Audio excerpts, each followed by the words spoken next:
ये वैक्सीन इतने खतरनाक होते हैं कि आज आपको लगा दिए जाएं, 10 साल के बाद आपके शरीर का क्या हाल होगा कोई बताने को तैयार नहीं। टेस्ट करने के लिए किट्स मंगाई जाएं अमेरिका से, मशीनें मंगाई जाएं अमेरिका से। तो अब अमेरिका इस समय क्या कोशिश कर रहा है कि हम तो डूबेंगे सनम, तुमको भी ले लेंगे। मीडिया में 10, 20, 50 कोटि रुपए खर्च करके कंपनी हजारों कोटि का बिजनेस करने का सपना देख रही है। बेफिक्र रहिए, बिंदास रहिए। ये वायरस एक तो है नहीं, और है तो आपके शरीर में प्रवेश करेगा नहीं, और कर गया तो मर जाएगा। इसलिए आप मत घबराइए, आप मत डरिए। और आप घबराना बंद कर देंगे, डरना बंद कर देंगे, तो आप दूसरों को ये बात कह सकेंगे, वो भी घबराना बंद कर देंगे, डरना बंद कर देंगे। हमारे देश की सरकार चलाने वाले नेता और मंत्री, उनको इस तरह की बल्क परचेज करने में करोड़ों रुपए की रिश्वत होती है। जब वो उस कंपनी को प्लेस करते हैं ना ऑर्डर, उन्होंने 10,000 कोटि का ऑर्डर दे दिया, तो इसमें से कम 1000 से 1500 कोटि रुपए मंत्रियों की रिश्वत का फिक्स हो जाएगा। इसलिए सरकार का इंटरेस्ट है कि ये दवा मंगाई जाए।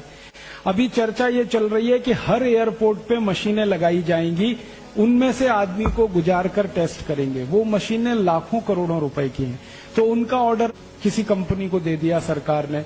उस ऑर्डर का 10%, 15% मंत्रियों को मिल गया हिस्सेदारी के रूप में, अधिकारियों को मिल गया।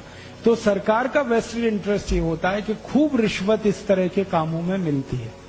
मैं आपको एक पुरानी जानकारी देता हूं। आपको याद है 14 साल पहले सूरत में एक अफवाह उड़ी थी कि प्लेग आ गया, प्लेग आ गया, प्लेग आ गया, याद है?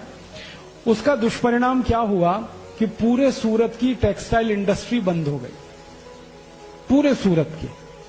14 दिन तक सूरत में एक कारखाना नहीं चला, एक पैसे का प्रोडक्शन नहीं हुआ, सारे कारखाने ठप हो गए।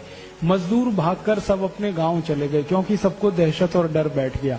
उतनी देर में परिणाम क्या निकला? भारत में कपड़े की कमी आ गई।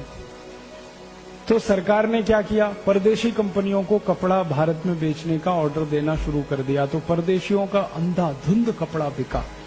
और उसके बाद 14 दिन के बाद फिर खबर आई कि प्लेग नहीं है, प्लेग नहीं है। वापस लोग आए, लेकिन वापस आने में 6 महीने लग गए, और फैक्ट्री चलाने में 6 महीने लग गए। 6 महीने तक भारत का बाजार विदेशी कंपनियों ने कपड़े से भर दिया, और पूरे खेल में 14,000 कोटि का नुकसान भारत देश को हुआ। ये 14 साल पहले सूरत में हुआ था। फिर बाद में वैज्ञानिकों ने जांच की तो पता चला कोई प्लेग नहीं था, सिर्फ अफवाह थी। और वो अफवाह उन कंपनियों ने फैलाई थी जिनको भारत में कापड़ बेचना था। यही खेल अभी हो रहा है। और अभी खेल क्या हो रहा है? पुणे कितने दिन से बंद है?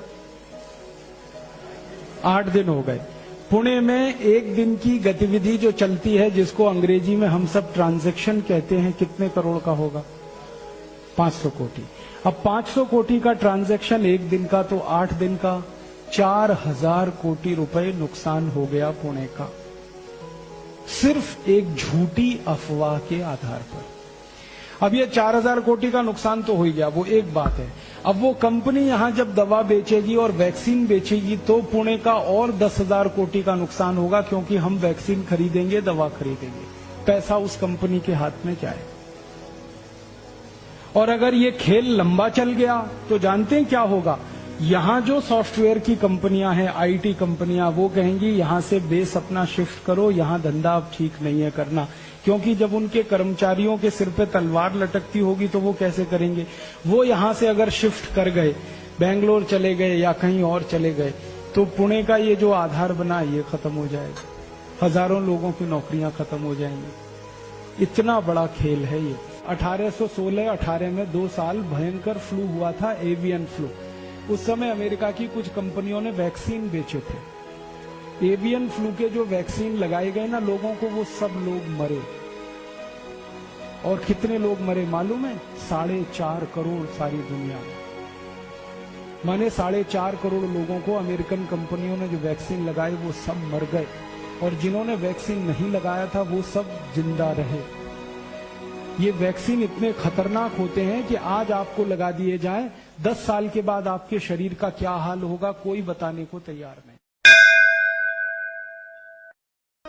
और ये खेल सिर्फ बीमारी का नहीं है, ये खेल एक युद्ध का हिस्सा है। और ये युद्ध जो है ना, आर्थिक युद्ध है। कुछ युद्ध होते हैं वो सैनिक युद्ध होते हैं। सैनिक युद्ध में हमारी सेना दुश्मन की सेना से सीधे लड़ती है बॉर्डर पे, लेकिन कुछ युद्ध होते हैं जो आर्थिक युद्ध होते हैं, जो आपके बाजार में लड़े जाते हैं, जिसमें कोई विदेशी कंपनी आके एक झटके में आपका 4,000 कोटि का नुकसान कर देती है और वही कंपनी और 10-20 हजार कोटि वहां से लूट के ले जाती है। ये आर्थिक युद्ध है। अब इस आर्थिक युद्ध में सैनिक आप हैं। सैनिक युद्ध के सैनिक बॉर्डर पे हैं। आर्मी के, एयरफोर्स के, नेवल फोर्स के सैनिक हैं। वो बॉर्डर पे देश की एक एक इंच जमीन की रक्षा करने के लिए लड़ रहे हैं। तो आप देश के आर्थिक युद्ध के सैनिक बने, जो देश का एक एक रुपया, एक एक पाई, एक एक धन की संपत्ति को बचाने की लड़ाई लड़े। इसलिए सैनिकों का दिमाग साफ होना चाहिए, क्लियर होना चाहिए अपने उद्देश्य के प्रति और अपनी संपूर्ण समर्पण के प्रति। आपका उद्देश्य अगर आपको साफ दिख रहा है तो युद्ध में आप लड़ेंगे और जीतेंगे, और अगर आपका उद्देश्य ही आपको साफ नहीं दिख रहा है तो लड़ेंगे तो सही लेकिन हारेंगे।